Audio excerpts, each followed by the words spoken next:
Have you or your upcoming college kid found the scholarship process overwhelming? I know for me it was, which is why I invited our special guest, as she has some little known tips that I wish I knew about that will blow you away.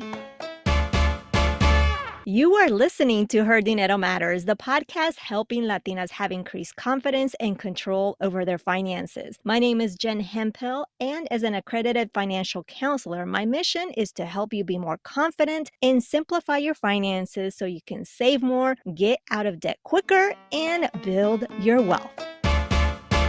Paying for college, especially nowadays, is challenging to say the least, especially with the incredibly high ticket price of tuition. Yes, I'm a little sour about that. This makes paying for a college a stressor, and I definitely have felt this and still feel this with my oldest being in college at this very moment. And honestly, I wished we had known some of these tips that you're going to learn today. This is your host, Jen Hemphill, and I really appreciate you joining me for this conversation. Today's guest, Rachel Jimenez, has a motivating story. From an early age, she wanted to prove to her mother that she could do things differently and achieve her goals. And you know what? She did. From obtaining $100,000 in scholarships to building her own business while being a mother, wife, and working full time, Rachel has made it happen. And be sure to stay until the end to hear a powerful quote that she shares about a crucial moment in her life.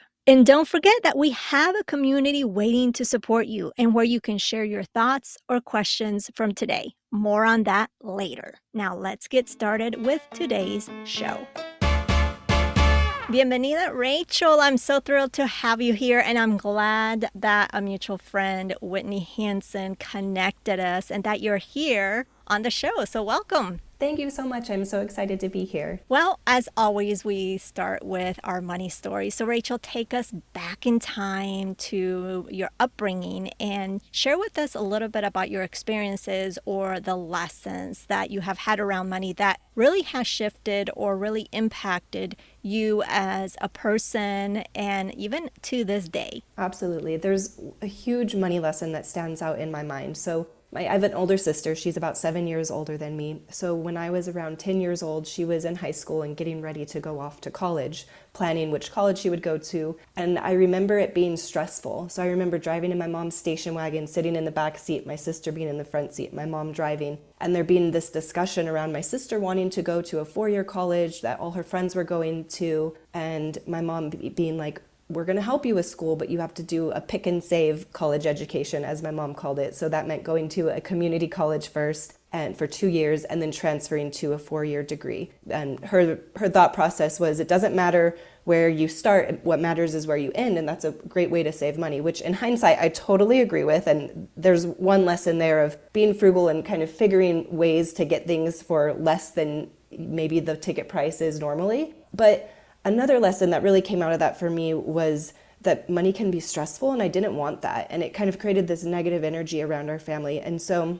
fast forward a couple weeks, this kind of sat with me and was in my head. And so I was driving somewhere with my mom. My sister was out of the car. And I just randomly popped up and said, Mommy, don't worry about me for college. Like, you don't have to pay for my college. I'll just get scholarships. And as a 10-year-old, I had just heard of scholarships and knew that was a thing. And my mom looked at me, and my mom, always the realist, was like, that's great, sweetie, but we're middle class, you're a white girl, like the odds of that are pretty low. And I was just like not fazed by it. And so that was a huge lesson for me of just kind of stating something and putting it out into the universe and having a big goal. And so I remember fast forward when I was in middle school, I had a teacher reach out to me, pull me outside of class, and I thought I was in trouble. And she said, Rachel, you're doing really good in math, and there's this other program that you could do, and basically you're going to be a year ahead in math, and then when you get to high school, you can take AP classes, which would give you college credit. And so immediately when I heard college credit, I thought, that's a way to save money for school I'm in. And so having that big goal, even though I was probably in 4th or 5th grade when I stated it, it makes you open to opportunities when they do pop up. So it makes you hyper aware of them in your life. And so fast forward, now I'm an adult, and I'm happy to say that I was able to get a fluoride scholarship for my undergrad degree. And I ended up getting over $100,000 in scholarships and multiple degrees, a bachelor's degree and multiple master's degrees all paid for. And so I think it's just the power of having a mindset. And sometimes we might perceive something as negative or bad, but using that as something that you can launch off of as an opportunity to grow is something that's really powerful. And just the power of having goals over long periods of time is so powerful. That's incredible. I appreciate you sharing. And a couple things from what you shared is one, your mom's thinking about first going to community college, but because you acquired scholarships, you just went straight to the 4-year school, correct? Correct. Mm-hmm. Correct. That's what I figured. And something that you mentioned there in terms of how your mom thought, I really appreciated because I know from my own personal experience of going to college, we're still young when we go to college, and do we really, some kids may know what they really want to do, but what I got my bachelor's in college is not anything that I do today. And right now, schools are so expensive. So any way that you can save money or have someone else pay for it. The other thing that I appreciated you saying, Rachel, is that you were so observant. Basically, you were looking for ways to have or save money. And you mentioned that was a goal. You mentioned that you had told your mom that you were going to get scholarships. And your mom was like, I don't know if you'll have the opportunity. You also, you had the aha moment when you realized there the opportunity of AP classes. And did you realize at that time in your youth that that was a result of what your mom shared, or did you realize that later? I think I just knew that I always wanted to prove my mom wrong in a loving way. Like, I have a great relationship with my mom. And so I think I set that goal. I think I always wanted to prove my mom wrong, but also achieve my goal. And so there was kind of that push and that pull. And so whenever I came across an opportunity, whether it be AP classes or somebody like later in life, when I was a senior in high school, I was reading a newsletter that came out from my dad's work, and it was like $2,000 scholarship for children of our employees. And so I was like, ooh, let me apply for that. And so it wasn't necessarily like what my mom had said specifically, because I think if I had listened to what she had said, it would have been like, oh, it's not possible. But I just knew I was listening more to what my goal was, and the feeling of I don't want my parents to stress out because they seemed a little stressed with my sister. And so what can I do? How can I be in control of the situation and make things work? And so whenever I found an opportunity, I would jump on it. I love that. Very, very driven and very goal driven at that. You also mentioned that you got over $100,000, big difference, with aid and scholarships that funded multiple degrees. We are definitely eager to hear more about that, Rachel. Would you break down what you did? I know you mentioned you applied for that $2,000 scholarship. What else did you do to get that money to fund your education? Of course. So starting from the beginning, I was in my advanced math class in middle school, and then I started taking high school classes, and I was in AP classes and things like that. And so I did pass a couple of AP classes, I think it was 2, which decreased the amount of college credit I had to get. But I remember freshman year really striving to reach that goal. And I knew, okay, I know there are merit-based scholarships. Let me try to get straight A's. And then I found out from a counselor or something that the number one student, the valedictorian, got a full ride scholarship. And so that was my goal. I was like, let me try to be valedictorian, which, spoiler alert, I didn't get, but I still got scholarships. And so I tried really hard. We had a big school. There were 1,000 students, I think, in my graduating class. But later I found out, this was my senior year, I got called into the office. And again, I thought I was in trouble. I never got called into the office. And so I was like, what did I do? What did they find out? And then I go in, and there's a bunch of my peers from my AP classes that are also in the office. And I'm like, there's no way we all did something really bad. Like, what's going on here? And our counselor sat us down and said, okay, you guys are all part of the top 1% of this graduating class. It was about 6 months before graduation. There was like, as long as you keep your grades up and do what you've been doing, you're within the top 1%. And there's the local state school has a presidential scholarship where basically they give you a full ride scholarship. And I just remember like my jaw hit the floor, because I was just thinking, I didn't reach my goal. I didn't apply to any schools because I was going to do the pick and save college education. I was going to the community college. That was the plan. My parents were going to help me with that. And so like 6 months before graduation, I find out that, oh, like I just achieved my goal kind of out of the blue. But it was this whole process of every semester just shooting for the stars. I was an athlete, I played soccer, and I remember sitting in the nurse's office to get the drug test, the random drug test, and there's this quote on the wall that said, shoot for the stars because if you fall, at least you will land among, no, shoot for the moon because if you fall, at least you'll land amongst the stars. And I feel like that's really what happened to me because I was shooting to be valedictorian. I think salutatorian might have gotten a scholarship as well. I was fourth in my class, so I didn't receive either of those. But even just shooting as far as you can, even if you fall a little bit short, usually really good things can happen from that. And so I went to Cal State San Bernardino, my local state school, and was able to get that scholarship. And then, so I talked about that $2,000 scholarship from my dad's work. I had applied for that before I found out about the other one, and I remember finding out that I received it, and I literally got a check in my name in the mail.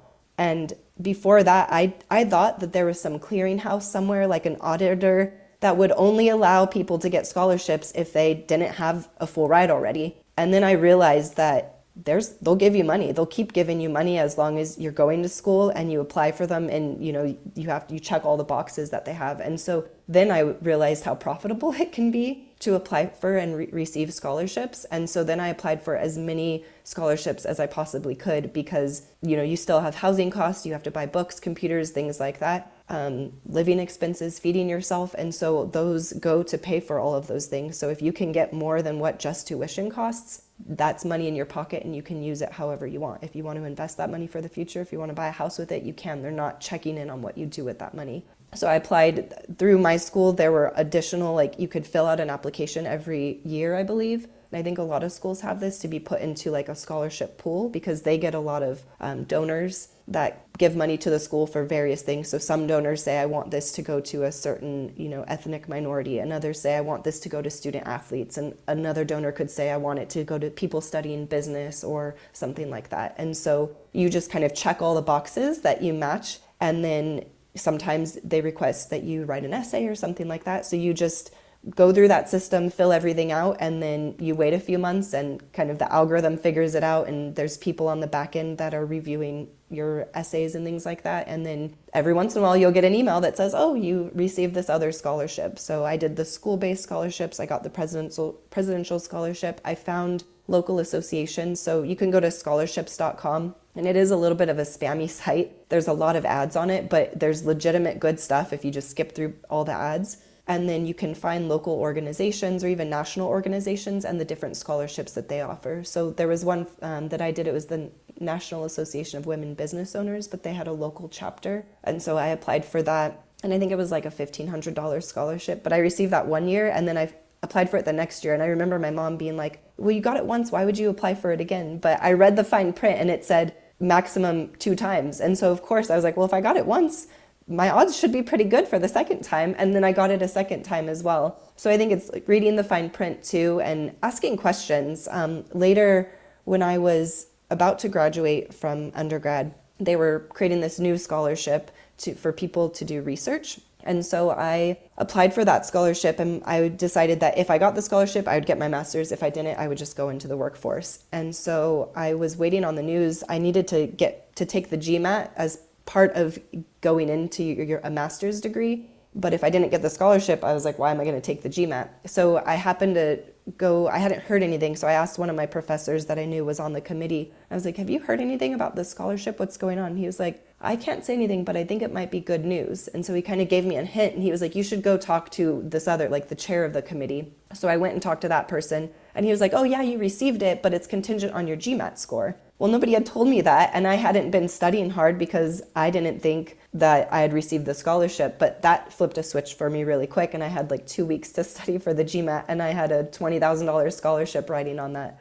Luckily, I was able to get the score that I needed to get the scholarship, but that was definitely a stressful test. But asking questions, I think, is really helpful. And I was listening to your podcast earlier. I think it was episode 320 with Sandra. And she talked about her son and how they, basically their tax records show that they made a lot of money, but then she had some hardships. And so and her son was going to Princeton, and that she went and talked to the financial aid office. And I think doing things like that is so important. Even if you're not having this crazy financial thing in your life and you just want extra funds, I think you can go network with them and say, hey, whether or not you're struggling, and just say, what's going on? What kind of scholarships do you have? And now that I've worked in higher education, I think talking to the development office, because the development officers, those are the people, I didn't know this when I was in college. I think most people don't know it, but those are the people that are talking to the rich people, the donors, and getting scholarships. So they know about the scholarship sometimes before they even come in, and sometimes they need somebody to inspire a donor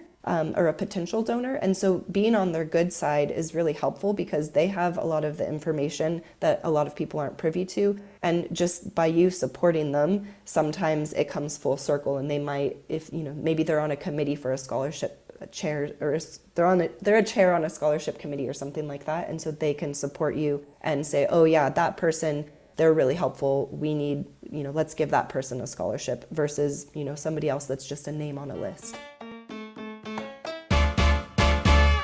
Have you ever wondered how on earth your friend bought their home? Or why your coworker meticulously splits the tab down to the last Diet Coke? Other People's Pockets is a show about other people's money. Host Maya Lau asks people from all walks of life to get radically transparent about their personal finances in actual dollar amounts. You'll hear from a dominatrix who gets paid to bully men at the ATM, an elite scientist who couch surfed to survive, a business prodigy who flipped his services from drugs to dumbbells, and more. You can find Other People's Pockets wherever you get your podcasts. That is some great insider information, and I want to talk a little more about that, but I want to take a step back in terms of when you applied for scholarships, because applying, you and I have had the conversation about my son, and applying for scholarships can be another job. So Absolutely. You mentioned that yes, you went to the scholarship.com site. You mentioned local organizations, but how did you have a specific strategy? Because, of course, there's some scholarships that are going to be more competitive than others. I know there's some scholarships that not many people apply or zero people apply. And they may be the $1,000, $2,000 scholarships, but that's helpful. Absolutely. So I'm curious to know about your strategy and where to apply, because, again, it takes time. It takes time to write the essays. And granted, I'm sure you can tweak some of the essays if it's a similar question, that type of thing. So tell us about your strategy where you got really the most bang out of your time, and obviously you got this money. Absolutely. So you mentioned a couple things. I think I tried a lot of different things. So I was throwing things at the wall, and there were $10,000 scholarships that were national. There were video scholarships before YouTube was big and people had all these fancy cameras, or like your iPhone that you can just record something really easily. And I'll be honest, I didn't get any of those, any of the big ones. What I was and I know there are people out there that they do courses and things like that, and they're better at getting those types of scholarships. So I'm sure there's a strategy that can work. It didn't work for me. What was the easiest and most successful for me was finding those local organizations. So there might be the National Association of Women Business Owners, but it was the local chapter, and they were doing a scholarship. And so focusing on those things, because I think there's just so few people that are looking for those. And so if you have a pool of maybe 100 people, it could even be less, it could be like 20 people that are applying, and you have good grades and you have a couple letters of recommendation or things like that, that can make a big difference. So I think some strategies I did, when I would receive a scholarship, I would ask for insight. And so let's ask them like, oh, why did you guys pick me? Because that's helpful information just to know in general, what are these people looking for? And I will say I always went above and beyond. So the scholarship that I got from my dad's work, and then the National Association of Women Business Owners scholarships, they would request like 1 or 2 letters of recommendation, and I would do 3 or 4. And so I'd always, if there are hard requirements like an essay needs to be so many words, don't go over that, because that's a time thing and they don't want to spend the time. But if you can throw in an extra letter of recommendation, they may or may not read it. But I think just showing that you have the drive and the energy and there's more people vouching for you,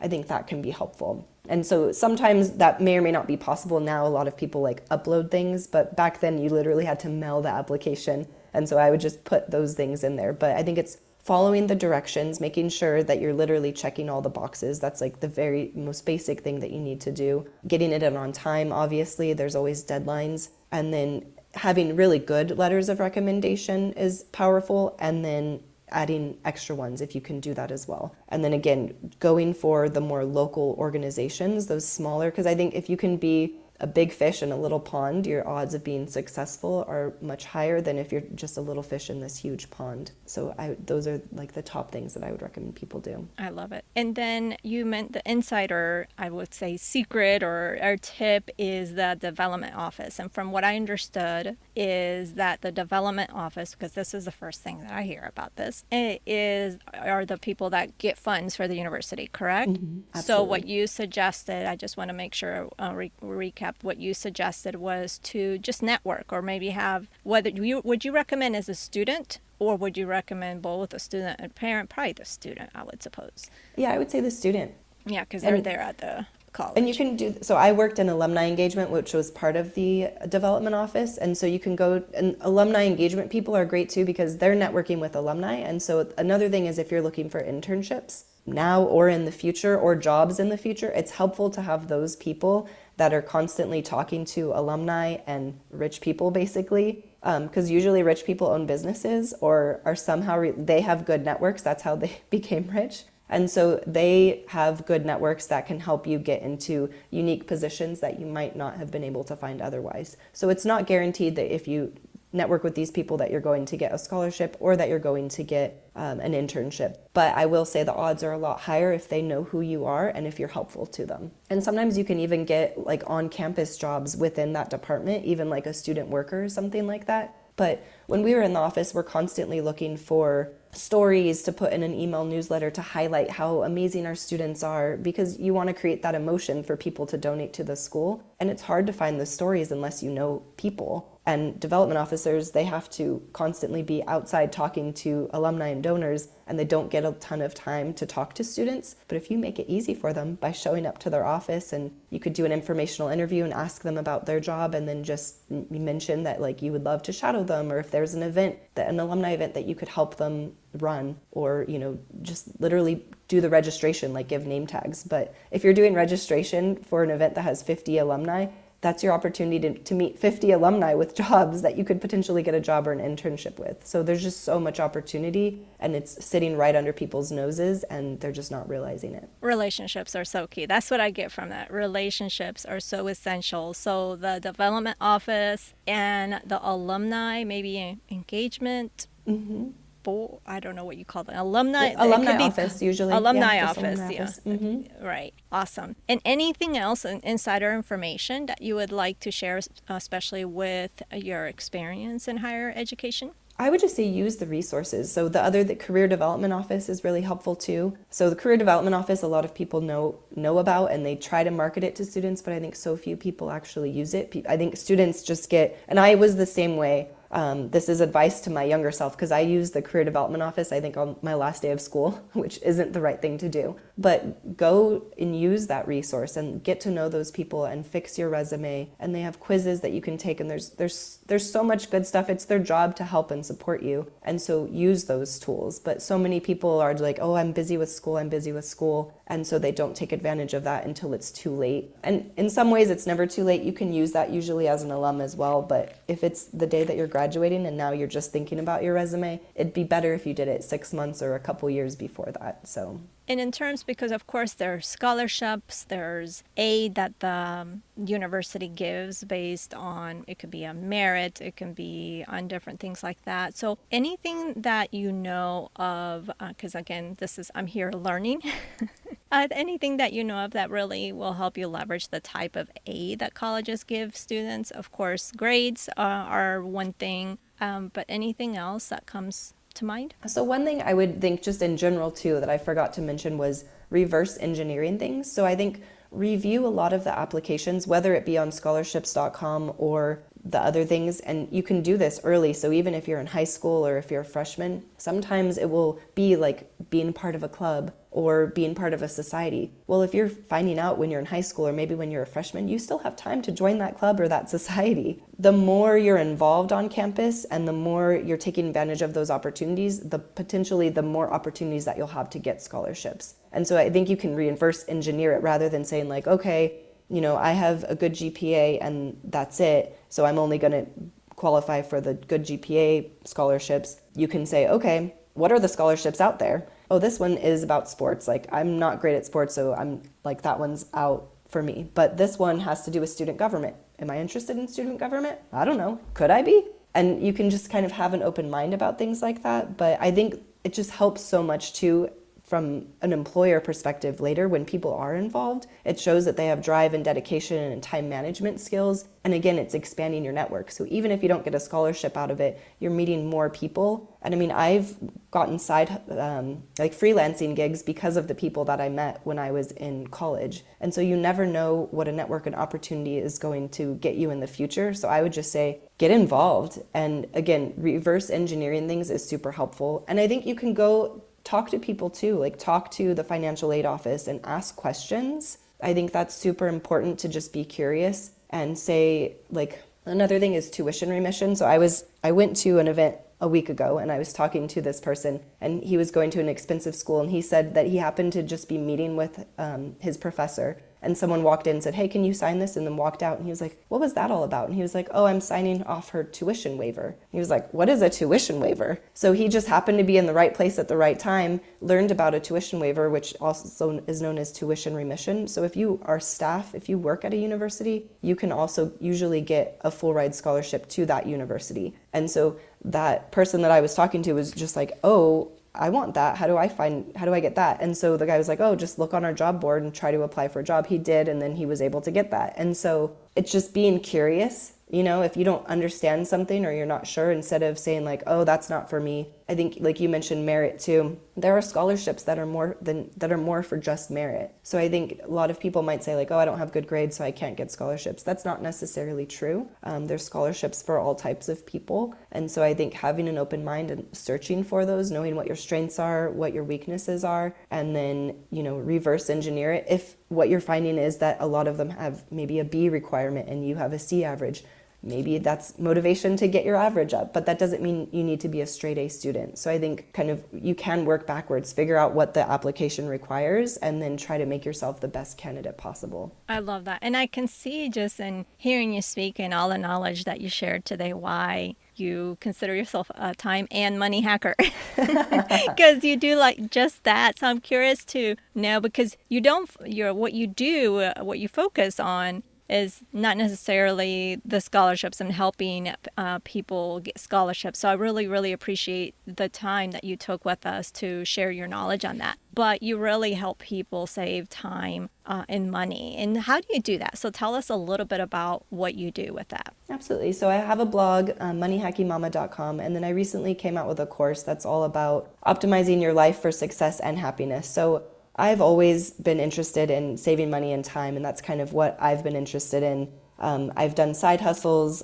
My career, I've always tried to figure out, I think going back to my mom of being frugal, trying to figure out how to get what I want without necessarily doing it the way normal people have always done it. And then when one of my final degrees that I got was with tuition remission. And so with that, I was working at Claremont Graduate University, which is a private institution. And I decided to study positive psychology, positive organizational psychology. And so what that talks a lot about, the main thing of positive psychology, so psychology usually studies what's wrong with people and tries to get people to be average. So if someone's depressed, you try to get them to be normal. Positive psychology, on the other hand, focuses on exceptional people and organizations. So there's people that are above average, they're the outliers, and what are they doing that's different, and how can we get other people to be like that? And so I loved studying that, and I learned so much about mindset and just the power of thinking differently. I think a lot of us, when something bad happens, it's easy to have think about failure and have negative self-talk even, and say like, oh,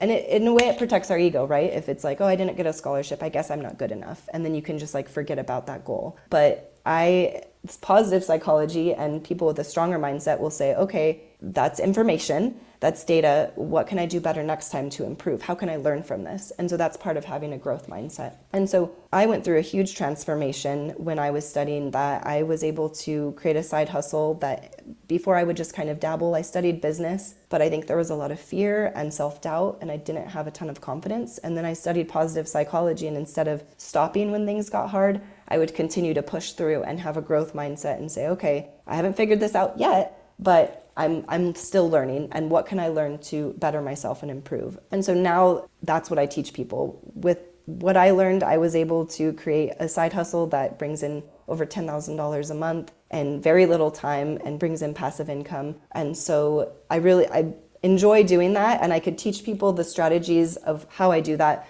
But what I think is a huge foundation for people that a lot of schools and a lot of people aren't teaching is that mindset component and that time management component. Because there's a ton of people, I hear this excuse all the time of, oh, I want to do X, Y, or Z, but there's just not enough time, right? I want to lose weight, I want to make more money, I want to start a side hustle, XYZ, anything that they want to do, but they just don't have enough time. I was going to school, I was working full time, and I had 2 kids at home, and I was able to create a side hustle that replaced my full-time income. So it is possible, but you have to use specific strategies. You have to focus, you have to get your mind right to do that. And so that's what I teach people in my course. And I have a free webinar. If people are interested, you can just go to moneyhackingmama.com/webinar. And it teaches about time management, and there's this really powerful exercise about how people can get rid of limiting beliefs to move forward. And I think it's a great time for around the new year as well, because we're all thinking about our goals and how the next year is going to be different. Oh, absolutely. And I find this fascinating that you studied that, because in hearing you talk about positive psychology and then how you were kind of, I think you mentioned dabbling, I don't know what word you were using in terms of your business. I'm like, but I feel like in her upbringing, she was already there with her, because it was that you had this determination, right? Mm-hmm. You've had this, and that mindset, I think, was already there. So I find that really, really fascinating. And to the other thing that you mentioned about lack of time, I think, yes, we're all busy, but I think it's our priority. How do you say? Our priorities are maybe not, it might not be that, and it may not be whatever it is, getting out of debt or making more money, and it might not be a priority, even though it's important, but it's not a priority because there's probably some fear attached to that or some mindset component. So I really love what you're doing, so thank you so much. And I've really, really enjoyed this conversation. I thank you for the wisdom that you shared with us and all those nuggets, because this was powerful. Thank you so much, Rachel. Oh, my pleasure. Thank you so much for having me. I hope this was helpful and people can go save a ton of money with these tips. Thank you.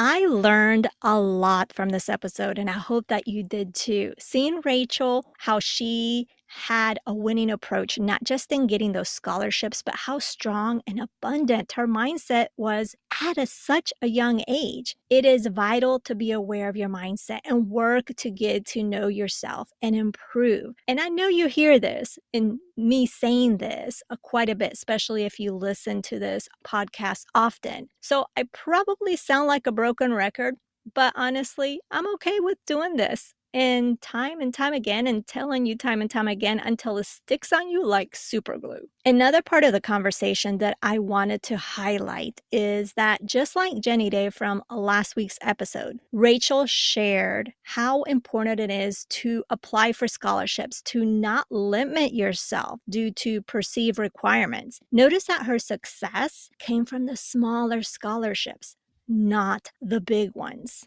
If you enjoyed this episode and enjoyed hearing from Rachel, be sure to connect with her at moneyhackingmama.com. That's moneyhackingmama.com. And like usual, we will include it in the show notes. I am sure that this conversation left you with inspiration to create a growth mindset, as well as being blown away with knowledge when it comes to funding higher education. If you have questions, comments, or maybe you want to share a question that you would have wanted me to ask Rachel, go to our community over at jenhemphill.com/community, which is designed just for this. And now for our community segment, where I highlight someone from our community. And today it comes in the form of a review that we received for this podcast. And it comes from Bali Sarra, where this person writes, awesome podcast, gives a 5-star review, and it reads, I love Jen's podcast episodes. She provides such valuable information for Latinas and all women. She makes you want to learn more about the financial world and gets you motivated to take control of your finances. Thank you so much, Bali Sarra. And if this episode or if this podcast has made a difference for you, we really would appreciate you leaving us a review in Apple Podcasts. It's easy to do, and just leave us an honest review. Not asking for 5 stars, not asking for something,